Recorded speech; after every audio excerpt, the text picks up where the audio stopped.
What's up, guys? Anything but ASIC. And Trudeau warns truckers governments will respond with whatever it takes to freedom convoy crypto fundraisers reach goals.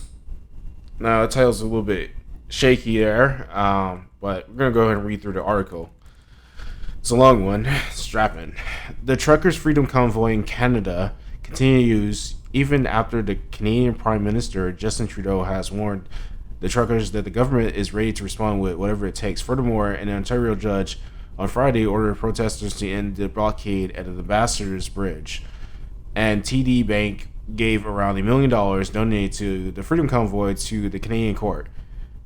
Probably from the GoFundMe page. Anyways, meanwhile, two cryptocurrency fundraisers have successfully completed and Canadian officials are aware of these efforts. Trudeau warns Freedom Convoy participants could face real consequences if they don't leave. Oh no. Canadian Prime Minister Skippy Justin Trudeau says he had enough of the protesters, and he's warned participants that they could face real consequences if they don't pack it up. Today, I shared a clear message to those taking part in illegal blockades and occupations. We've heard you, but there are consequences for breaking the law, and those consequences are becoming increasingly severe. It's time to go home to your communities, Trudeau further explained at the press conference.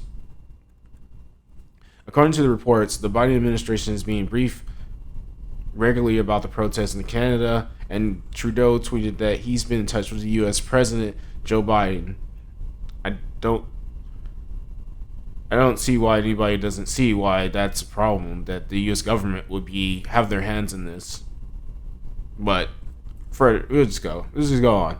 Today at POTUS, Biden and I spoke about the illegal blockades at the border. The Canadian Prime Minister wrote, "I'm updated him on the situation, and we discussed the American and global influence on the protests. We agreed that for the security of people and our economies, these blockades cannot continue." Well, they're going to continue. They're definitely going to continue. Judge orders protesters to leave Ambassador's Bridge. TD Banks hands over $1 million to non-refunded donations to Ontario court. I'm just going to assume this is a multi-part information dump. It's weird, these titles.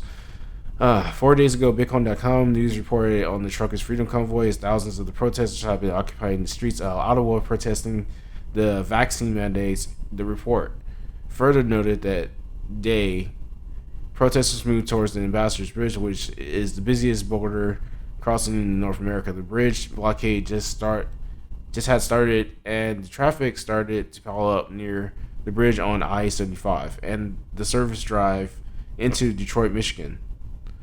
24 hours ago, on Ontario judge on Friday ordered protesters to vacate the Ambassador's Bridge. The judge gave them until 7 p.m. that evening so protesters could have time to pack it up and leave.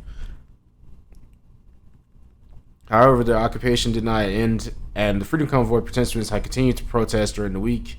And furthermore, and GoFundMe shut down the Freedom Convoy fundraiser. Around $1 million of non-refunded funds were handed over to the court by TD Bank. TD Bank told Toronto CTV News that it would surrender the money to the court system in Ontario. Despite the moves by GoFundMe and TD Bank, another fundraiser platform called Give, Send, Go explained it would not comply with Ontario court demands. Know this, Canada has absolutely zero jurisdiction over how we manage our funds here at Give, Send, Go. The company said on Twitter, all funds for every campaign on Give, Send, Go flow directly to the participants for those campaigns. Not necessarily, but okay. The grasp of the tyrants is waning. Two crypto funds successfully raised close to 1 million censorship-resistant digital assets. Meanwhile, two cryptocurrencies funds have successfully completed their goals, as one fundraiser has raised 100 Bitcoin Cash, and another raised 21 Bitcoin. 29 contributors donated the Bitcoin Cash worth over $32K today using current BCH exchange rates. The BTC fundraiser for 21 Bitcoin went over the goal amount of 21.7513386 Bitcoin worth 932K, raised by 5,318 contributors. One contributor donated 5 BTC worth more than 214K at press time and wrote, "The grass of tyrants is waning." Reports from Toronto CTV News indicate that Canadian officials were well aware of the cryptocurrency crowdfunding efforts dedicated to the Freedom Convoy's truckers. Documents filed in an Ontario court verify Ottawa police that are monitoring the cryptocurrency fundraising techniques. One officer in Canada reportedly spoke out the crypto fundraising in an affidavit. Erica Primetel of Queen's University explained to Toronto CTV News that reporter John Woodward that the crypto fundraising could very well become a mainstay. "I think Bitcoin is going to become the currency of social movements, and they're going to be playing international whack-a-mole trying to stand in the way of those transactions," Primetel remarked to Woodward during the interview. Reports published at 2 p.m. Eastern Standard Time on Saturday, February 12, 2022, indicated that the Canadian police had started to remove protesters from blocking the Ambassador's Bridge. NBC News reporters Henry Austin, David K. Lee, and Tim Stillo noted the tense standoff appeared to be dissolving peacefully.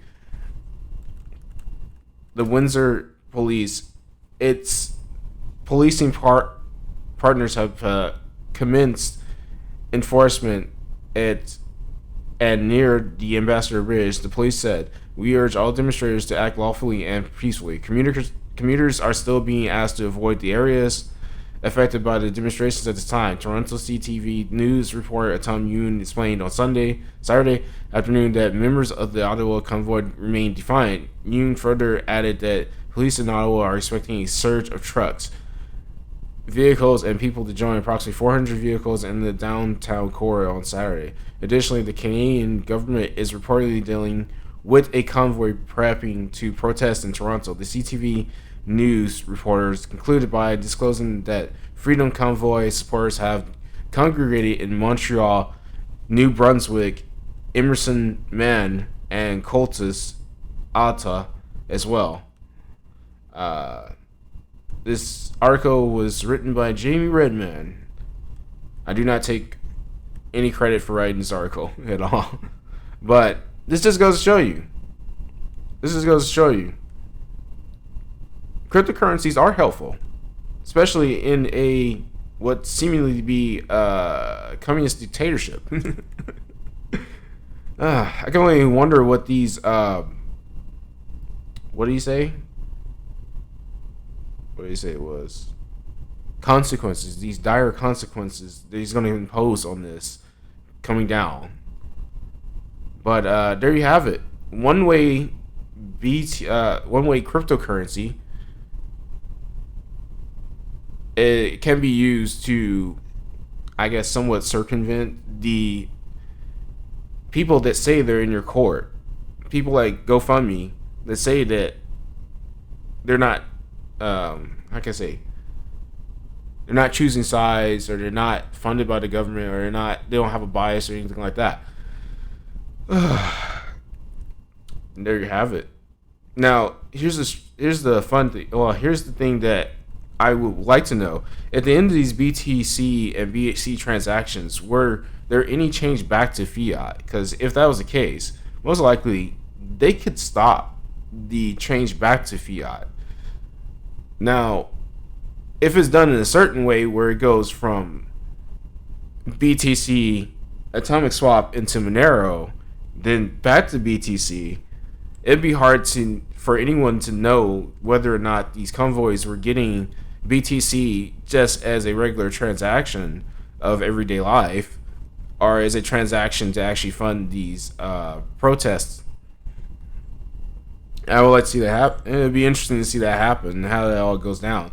But you can Ellipsis, one of the cryptocurrency firms that actually track cryptocurrency, they were definitely on this, and they were mentioned somewhere in the article. But have a note that they have most likely tracked the not only the demonstrators receiving these funds, but they also tracked the people that actually gave out these funds. Especially the guy with the 5 BTC is probably a big donator. Yeah, he's probably going to get a knock on his door at some point from the surveillance coin surveillance team. All right, you guys let me know what you think. Do you think cryptocurrency would be the way of protest like it has been in Venezuela for the past few decades, for the past few years, or is this just a one-off type thing? I'll see you guys later.